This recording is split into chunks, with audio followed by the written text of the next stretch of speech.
विनोद के पूछने पर निशांत ने कहा, फ्रांस से जो कल क्लाइंट्स आने वाले थे वो अभी आधे घंटे में ऑफिस पहुंच रहे हैं, तो मुझे अर्जेंट जाना है, पता नहीं कितना टाइम लगेगा।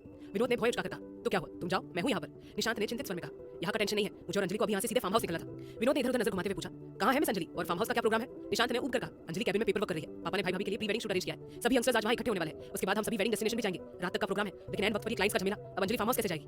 विनोद ने शांत स्वर में कहा, इट्स ओके, तुम जाकर मीटिंग अटेंड करो, अंजलि को मैं फार्म हाउस ड्रॉप कर दूंगा, बस तुम एक बार अंजलि से पूछ लो। थैंक यू विनोद, कहकर निशांत जल्दी से कैबिन की ओर तेज कदमों से गया। उसने अंजलि को जब विनोद के साथ आने की बात कही तो पहले तो वो हिचकिचाई, फिर निशांत की सिचुएशन को देख हामी भर दी। निशांत जल्दी से बाहर आया और गाड़ी में बैठने को हुआ कि विनोद ने कहा, तुम टेंशन फ्री होकर मीटिंग अटेंड करो, मैं एक बार साइट फिर से चेक कर लेता हूं और अंजलि के साथ पेपर वर्क पूरा करने के बाद निकलूंगा। निशांत के जाते ही विनोद कैबिन में आया और चेयर पर बैठते हुए पूछा, गुड मॉर्निंग मिस अंजलि, आपको पेपर वर्क में कितना टाइम लगेगा? अंजलि ने कागज की तरफ देखते हुए गंभीर स्वर में कहा, सर लगभग आधा घंटा।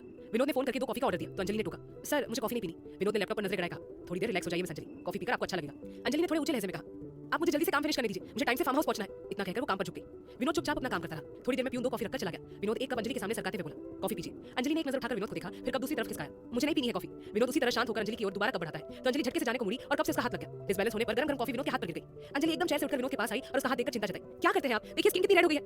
वो फूंक मारकर जलन कम करने की कोशिश करने लगी। विनोद अपना दर्द भुलाए शांत स्वर में बोला, हाथ ही पकड़ना था तो पहले कहती थी, कॉफी ना पीने का बहाना क्यों मार रही थी? इतना सुनते ही अंजलि की त्योरियां चढ़ गई। उसने गुस्से से विनोद का हाथ झटक कर कहा, ज्यादा हवा में मत उड़िए, मुझे कोई शौक नहीं है जो मैं आपका हाथ पकड़ूं। इतना कहकर वो टेबल की तरफ मुड़ी कि तभी विनोद के मुंह से हल्की कराने की आवाज सुन उसने टेबल पर रखा पानी का जग उठाया और विनोद का जला हाथ सीधे उसके अंदर डाल दिया। ठंडे पानी को छूते ही विनोद को जलन कम महसूस हुई और वो एक टक अंजलि को देखने लगा जो कुछ सेकंड पहले उसके ऊपर गुस्सा थी। बिना कुछ कहे अंजलि ने पर्स से एंटीसेप्टिक क्रीम निकालकर लाल हुई स्किन पर लगाई और मैकेनिक अंदाज में पर्स उठाकर कैबिन के दरवाजे की ओर बढ़ते हुए कहा, आप अपनी कॉफी पी लीजिए, ठंडी हो रही है। अंजलि को जाते देख विनोद ने बिना कुछ सोचे उसका हाथ पकड़ अपनी ओर खींच लिया। अंजलि सीधे उसके चौड़े सीने से जाकर टकरा गई। मिस्टर शर्मा, अंजलि ने बेयकीनी से कहा, आप बदतमीजी कर रहे हैं। कहकर उसने हाथ छुड़ाना चाहा तो विनोद की गिरफ्त और कस गई। अंजलि की आंखों में नमी उतर आई जिसे देख विनोद को होश आया। उसने बेचैन होकर कहा, I am so sorry miss Anjali, मैं बस आपको रोकना चाह रहा था। इतना कहकर उसने झटके से अंजलि का हाथ छोड़ दिया। अंजलि ने टेबल पर पड़े पेपर्स उठाए और विनोद की तरफ बढ़ते हुए कहा, काम पूरा हो गया। अंजलि की सुर्ख कलाई देख विनोद ने मन ही मन खुद को डपटा, फिर सपाट अंदाज में कहा, ठीक है चलिए हम निकलते हैं। कहकर वो कैबिन से बाहर निकला। उसने मन ही मन अंजलि को अनकंफर्टेबल फील नहीं करवाने का खुद से वादा किया। इधर 2 गाड़ियां फार्म हाउस पहुंच चुकी थी। पहले में से शीतल, शौर्य, वर्षा और सेजल बाहर आए और दूसरी गाड़ी को खुद देव ड्राइव कर रहा था। उसके साथ बड़ी मां और बड़े पापा थे। फार्म हाउस देख सेजल की आंखें हैरानी से फैल गई। इतना खूबसूरत। सेजल के मुंह से निकला तो उसके पीछे से आते हुए देव ने धीमे से कहा, आपसे ज्यादा नहीं। देव की आवाज सुनकर सेजल मुड़ी और जल्दी से झुककर देव के बड़े पापा और बड़ी मां का आशीर्वाद लिया। शौर्य गाड़ी से सामान निकालने लगा तो देव ने आवाज लगाई, जगन ऊपर वाले फ्लोर पर सबके कमरे हैं, वहां ये सारा सामान रखवा दो। सब फार्म हाउस की ड्राइंग रूम में पहुंचे। सेजल हैरानी से सब देख रही थी। उसकी खुशी उसके चेहरे से ही झलक रही थी। देव ने सबकी नजरों से बचते हुए उसके कानों के पास अपने होठों को लगाकर धीरे से कहा, मिसेस मित्तल, इतने अच्छे से कभी मुझे तो देखा नहीं। देव की करीबी पाकर सेजल असहज होकर दबी आवाज में बोली, आपको तसल्ली से 4 दिन बाद देखेंगे। देव उसकी बात सुनकर छेड़ने वाले अंदाज में बोला, पक्का प्रॉमिस कर रही हो ना? मैं उस लम्हे का बेसब्री से इंतजार कर रहा हूं जब तुम मुझे पूरा। जीजू, शीतल की आवाज से देव हड़बड़ा कर बोला, हाँ क्या हुआ? शीतल ने उसके और सेजल के बीच में हाथ से जगह बनाते हुए कहा, जीजू दी आपकी होने वाली है, लेकिन फिलहाल ये मेरी बड़ी बहन है और मुझे इस वक्त दी की जरूरत है। चले दी। इतना कहकर शीतल सेजल का हाथ पकड़कर ले जाने लगी तो देव ने उतरे हुए चेहरे के साथ सेजल को देखा। सेजल बेबसी से उसे देखते हुए कमरे की ओर बढ़ गई। उसी वक्त शौर्य का मोबाइल बजा तो वो कॉल पिक करने पूल साइड एरिया की तरफ चला गया। बात खत्म कर जैसे ही वो पलटा, वर्षा दोनों हाथ बांधे खड़ी थी। शौर्य एक तरफ से जाने को हुआ तो वर्षा ने उसका हाथ पकड़कर पूछा, क्या हुआ शौर्य, जब से घर से निकले आपका मूड उखड़ा हुआ है, ना सुबह ढंग से बात की ना मुझे आंख भरकर देखा। शौर्य ने एक टक वर्षा को देखा। वर्षा ने आज स्लीवलेस सेल्फ प्रिंट का सी ग्रीन कलर का स्ट्रेट कुर्ता विद पैंट पहना हुआ था जो उसके सांचे से ढले हुए शरीर को और भी खूबसूरत बना रहा था। बालों की ढीली चोटी बनाई थी और होठों पर पिंक लिपस्टिक के साथ आंखों में गहरा काजल था। वर्षा आज पूरे दिल से शौर्य के लिए तैयार हुई थी। शौर्य ने हाथ छुड़ाकर कहा, कुछ भी नहीं, चलो अंदर। वर्षा ने शौर्य को पीछे से पकड़कर कहा, प्लीज शौर्य कुछ तो बोलिए, मुझे टेंशन हो रही है। शौर्य वर्षा को अपने सामने खड़ा करके उसके दोनों हाथों को पकड़कर रूखे अंदाज में पूछा, तुम सही में जानना चाहती हो? वर्षा के पूछने पर शौर्य ने अपने नाराज होने की वजह बताई। वर्षा, तुम्हारा आज का ड्रेस मुझे पसंद नहीं आया। तुमने देखा कितना फिट है और हम सब यहाँ पर एक साथ हैं। सब कुछ कितना क्लियर है, तुम समझ रही हो ना?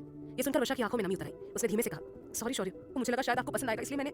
शौर्य ने शांत लहजे में समझाया, वर्षा मैं नए जमाने का लड़का भले ही हूं, लेकिन मेरी पसंद और ख्यालात आज भी पुराने हैं। तुम्हें मुझे इसी सच के साथ एक्सेप्ट करना पड़ेगा। फिर थोड़ा रुक कर कहा, ऐसा नहीं है कि मुझे मॉडर्न कपड़े पसंद नहीं, बस तुम्हें सबके सामने इन कपड़ों को पहनने की इजाजत नहीं दे सकता। इन कपड़ों में सिर्फ मैं तुम्हें देखना चाहूंगा और कोई नहीं। वर्षा ने सुबकते हुए कहा, शौर्य प्लीज अब आप अपना मूड सही कर लीजिए। मैं आपसे वादा करती हूँ कि आज के बाद मैं हमेशा आपकी पसंद के ही कपड़े पहनूंगी। शौर्य ने वर्षा को बाहों में भरकर मुस्कुराते हुए कहा, नाराज तो नहीं हूँ, मैं तुम पर जबरदस्ती नहीं कर रहा वर्षा, बस इतना जान लो कि तुम मेरी जिंदगी हो और मैं अपनी जिंदगी को लेकर बहुत पॉजिटिव हूँ। वर्षा ने सिर हिलाकर कहा, ठीक है शौर्य, मैं ये ड्रेस चेंज करके आती हूँ। शौर्य मुस्कुराकर उसके चेहरे को अपने दोनों हाथों में लेकर बोला, अभी तो पॉसिबल नहीं है, अब पहल लिया है तो चलो एक सेल्फी ले लेते हैं। कहकर शौर्य ने वर्षा को अपने और करीब खींच लिया तो उसने शर्म से सिर झुका लिया।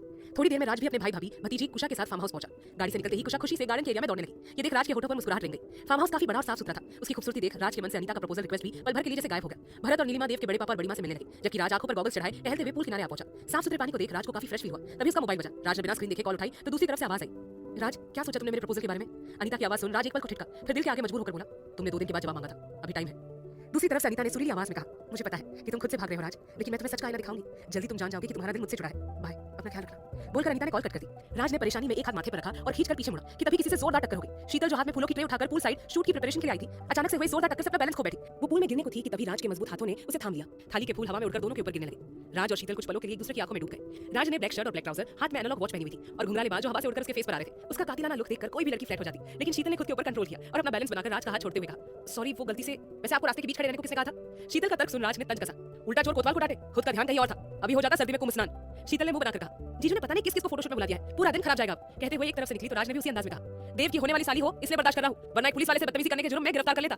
आप ना, शीतल ने गुस्से में कुछ कहना चाहा कि तभी पूल साइड वर्षा और शौर्य आते हुए दिखे। राज खामोशी से वहां से हट गया। वर्षा ने शीतल का हाथ पकड़ रखा था। तू यहाँ क्या कर रही है और ये फूल? वर्षा ने पूछा। शीतल ने फूलों की पंखुड़ियों को उड़ाते हुए कहा, छोड़ना यार, वो जीजू की बड़ी मां ने कहा था कि पूल साइड पर शूट होगा तो उसे बिखेर दूं, अब ये खुद ही इधर-उधर हवा से बिखर जाएंगे। शौर्य ने शर्ट की स्लीव्स फोल्ड करते हुए कहा, तुम लोग भी जाकर रेडी हो जाओ, दी और जीजू आने वाले होंगे शूट के लिए। शौर्य और वर्षा इकट्ठे आगे बढ़ गए, जबकि शौर्य गहरी नजरों से दूर जाते राज को देखकर मन ही मन बोला, जीजू का ये दोस्त बड़ा ही अकड़ वाला है, 2 मिनट के लिए रुककर हेलो हाय भी नहीं किया। खैर, उसने कंधे झटक कर कहा, मुझे क्या, कौन सा इससे कोई रिश्तेदारी जुड़ने वाली है। सोचकर शौर्य अपने कमरे की ओर बढ़ गया। इधर सेजल अपने कमरे में रेड नेट की साड़ी पहनकर ड्रेसिंग के सामने खड़े होकर अपने ब्लाउज की डोरी बांधने में बिजी थी। बेशरम डोरी भी उसकी उंगलियों से अटखेलियां करके बार-बार उसके हाथों से फिसल रही थी। सेजल ने खींच कर कहा, उफ, शीतल को भी अभी बाहर जाना था, अब ये मैं कैसे करूं? वो खुद में उलझी हुई थी कि इतने में ही कमरे का दरवाजा खुला। सेजल ने बिना सामने देखे कहा, शीतल जल्दी से डोरी बांध दे, देव इंतजार कर रहे होंगे। पीछे खड़ा देव सेजल को इस तरह उलझे हुए देखकर धीरे से उसके कान के पास अपने चेहरे को ले जाकर बोला, मैं कुछ मदद कर दूं? सेजल हड़बड़ाहट के साथ पीछे मुड़ी और देव को अपने करीब देखकर घबराहट में उसके हाथों से डोरी छूट गई। ब्लाउज कंधे पर थोड़ा सा खिसक गया तो सेजल ने जल्दी से हाथ से उसे ढक दिया। सेजल को असहज देख देव ने 2 कदम पीछे खींचकर कहा, घबराओ मत, अगर तुम परमिशन दो तभी मैं तुम्हारी हेल्प करूंगा। वैसे मुझे लगता है कि अब इतना तो मेरा राइट बनता है कि मैं तुम्हारे छोटे-मोटे कामों में मदद कर सकूं। शरारत से मुस्कुराते हुए आगे बोला, मिसेस मित्तल, आप मुझ पर ट्रस्ट कर सकती है, मैं आपकी शान में कोई गुस्ताखी नहीं करूंगा। सेजल ने नजर नीचे कर सिर हिलाकर परमिशन दी और पीठ उसकी तरफ किया। देव ने मुस्कुराते हुए ब्लाउज की दोनों डोरियों को पकड़ा। उसकी उंगलियों का स्पर्श पाकर सेजल ने आंखें कसकर बंद कर ली। देव ने डोरी मजबूती से बांधकर कहा, आंखें खोलिए श्रीमती जी, हो गया। फिर कंधे से पकड़कर सेजल को अपनी तरफ घुमाते हुए सरगोशी से कहा, क्या इरादा है मैडम आपका? लाल रंग की साड़ी, घनी-घनी काली जुल्फे, दूध जैसा गोरा रंग, नशीली बड़ी-बड़ी गहरी आंखें और उस पर ये प्यारा सा लाल रंग। अब आपने मुझ मासूम को अपना ही लुक दिखाकर खुलेआम शरारत करने के लिए उकसा दिया है। अब मैं कोई शरारत कर लूं तो प्लीज मुझे बच्चा समझकर माफ कर देना। इतना कहकर देव ने सेजल को बाहों में भर लिया। फिर धीमी आवाज में पूछा, if you give me the permission, can we kiss? अगले एपिसोड्स 12 AM पर फ्री मिलेंगे, लेकिन अगर इंतजार नहीं करना तो सिर्फ